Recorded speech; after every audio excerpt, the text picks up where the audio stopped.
Movie marathon na lang tayo nito eh.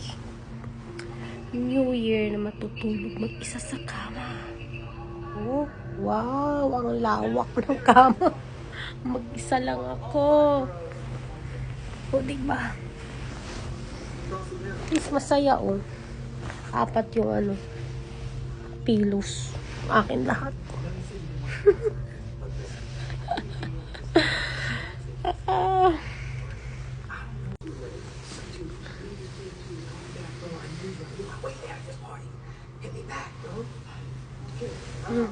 Mga pillows. Tama na.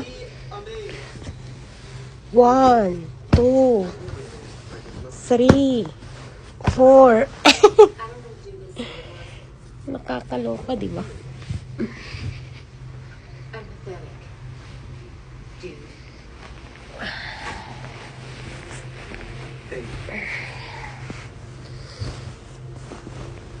Ay, sarap matulog. Isa walang storbo. Parang nasa accommodation lang din. Malaki lang yung bed dito. Gusto ko talaga pag sa hotel yung malambot yung pillows nila. Tsaka smooth yung comforter. Masarap sa skin yung comforter nila.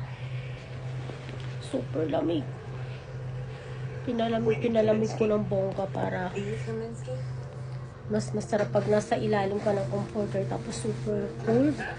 Ang sarap matulog. Kaso di matulog. Movie marathon. What are you doing? I'm no expert, but it seems like I would just send the baby in the wrong direction. 2 AM na yata. Kaloka, duty pa ako later. Night duty. Si auntie. Tutulog na muna. Ay, manunod na lang. Good nighty. If you were a horse, we'd never get invited to dinner parties, and I